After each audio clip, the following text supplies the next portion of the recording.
समाज बदल जाए, समाज की सोच बदल जाए, तो सत्ता पे हजारों साल तक सनातनी ही बैठेगा। इसलिए सत्ता एक बार बदली, दो बार बदली से काम नहीं चलेगा।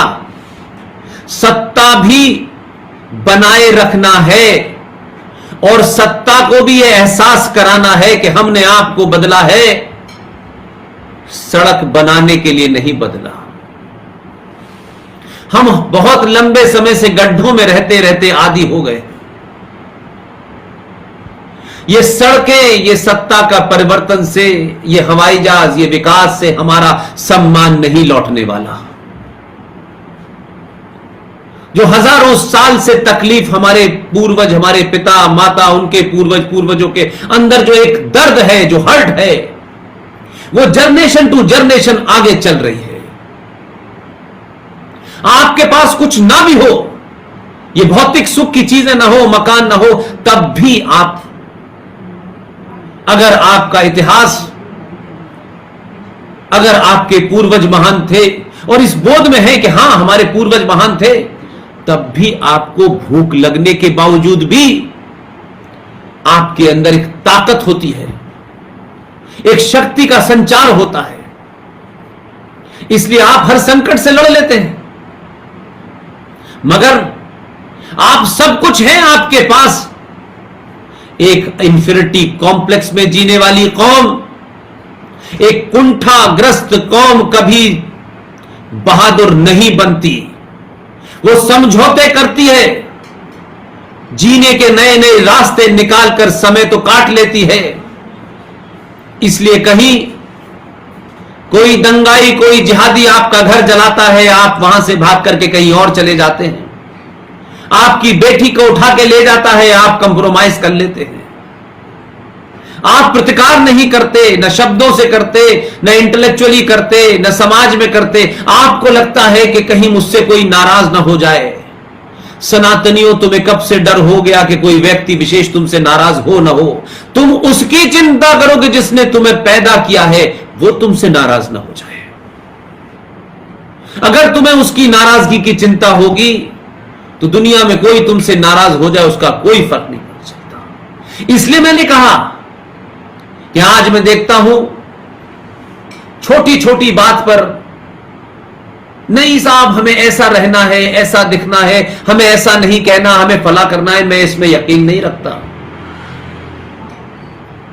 बहुत लोग बड़ा दावा करते हैं, अरे मेरा बचपन से लेके मेरी जवानी और जवानी के बाद से इतने समय तक जिन सबको पिछले 50 साल में कमाया था, दोस्ती में, मोहब्बत में, घर में, पड़ोसी में, सब मेरे खिलाफ हैं, सब मेरे साथ नहीं है।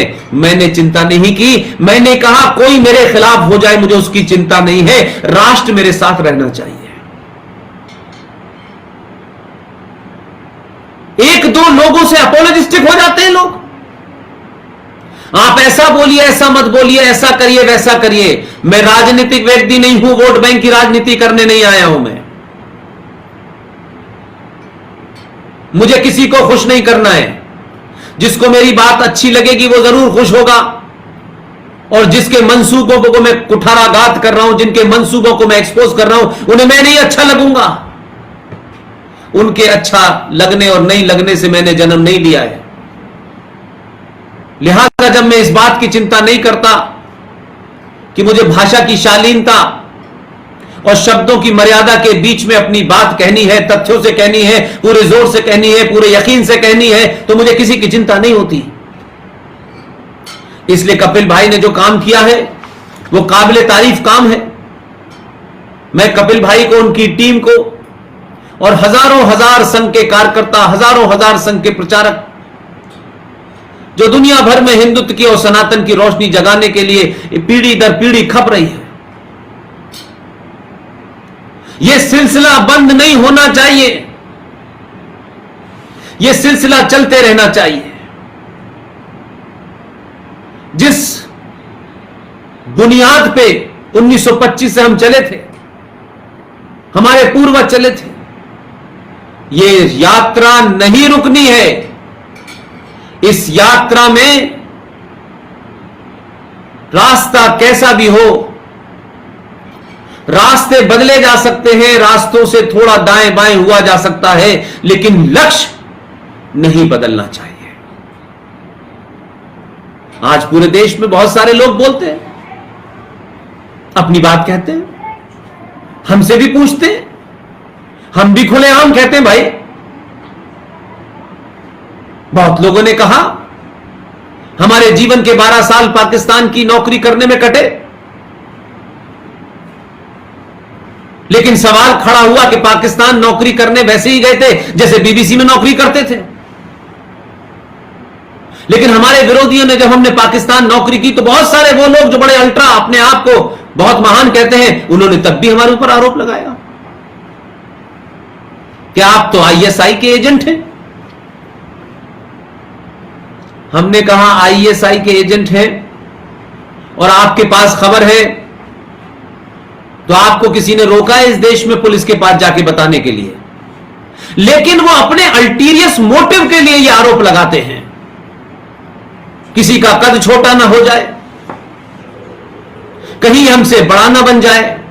बड़ा बनने के लिए नहीं आया हूं मैं, बड़ा बनने के लिए रास्ता तय नहीं किया है। लेकिन जब बोलना शुरू किया और भाषा की बात हुई, तो कुछ लोगों को लगा ये भाषा तो कुछ आरएसएस से मिलती जुलती लगती है। तब भी लोगों ने कहा कि साहब अब तो ये आरएसएस का एजेंट है। तो मुंबई की एक सभा में मैंने खड़े होकर कहा, भाई मुझे आप गाली दें, मेरे परिवार को गाली दें, मेरी मां को गाली दें, मेरी बहनों को गाली दें, यह आपकी अपनी संस्कृति है, आपका अपना कल्चर है, लेकिन तय कर लें कि मैं आरएसएस का एजेंट हूं या बीजेपी का एजेंट हूं या आईएसआई का एजेंट हूं। लेकिन मैंने उनसे बड़े शब्दों में साफ कहा, उस दिन के बाद से लोगों ने कहना बंद कर दिया। मैंने साफ साफ कहा, कपिल भाई, मैंने कहा उनसे,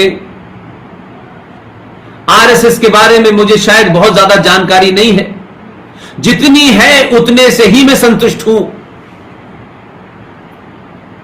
आरएसएस का मुझे एजेंट करने वालों का मैंने यह कह के मुंह बंद कराया, आरएसएस भारत में है, भारत के अंदर भी काम कर रही है, भारत के बाहर भी काम कर रही है, उनके कार्यकर्ता पूरी दुनिया के सामने हैं। आरएसएस का एजेंट होना फिर भी गर्व की बात है, कम से कम जैशे मोहम्मद और लश्कर तोयबा के तो एजेंट नहीं है। तो सवाल यह है कि हमें अपनी भाषा में अपोलोजिस्टिक नहीं होना है। ये जो आरोप लगता है, ये राइट विंग सरकार आ गई है, नाथूराम गॉडसे के हत्यारों की सरकार आ गई है, इससे विचलित नहीं होना है। हम कौन हैं, कहां से आए हैं, सत्ता में कैसे हैं, किस तरीके से हैं, अपने आदर्शों के प्रति हमारा एक कमिटमेंट है, इससे विचलित करने के लिए ही आप पे आरोप लगते हैं। और जब जब आप पे आरोप लगते हैं, आप अपना रास्ता बदल लेते हैं, तो वो तमाम सारी ताकतें कामयाब हो जाती हैं। दुनिया में उन्हीं की इज्जत होती है जो अपनी बात और अपने लक्ष्य से डिगते नहीं हैं। मैं कुछ सोच के,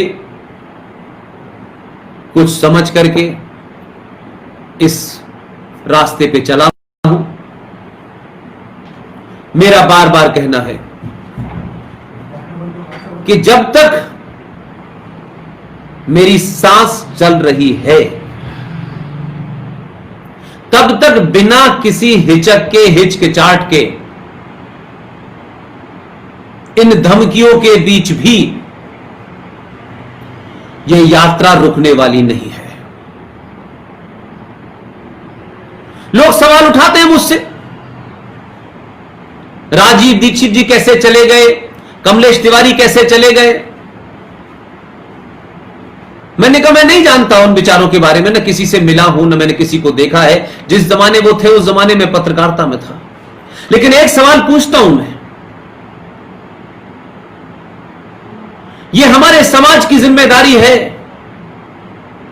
कि colonel R S. Singh, colonel G D. Bakshi, major Gaurav Arya, Sikandar Rizvi, Lalit Ambardar, Sushil Pandit, इनकी सुरक्षा उस समाज को लेनी चाहिए जो समाज ये मानता है कि ये वो बात तथ्यों पे कह रहे हैं कि इनकी बात को काटा नहीं जाएगा। अगर समाज जिम्मेदारी नहीं लेगा तो ये मरने और मारने का सिलसिला चलता रहेगा। लोग आएंगे चले जाएंगे, और जो समाज जब अपने नेतृत्व करने वाले लोगों के प्रति उनके मन में श्रद्धा नहीं होगी और यह मैसेज नहीं होगा कि अगर इनको किसी ने छुआ तो समाज में इसका बड़ा रिएक्शन होगा, और अगर आप ये एहसास कराने में दूर रहे तो यह सिलसिला रुकेगा नहीं।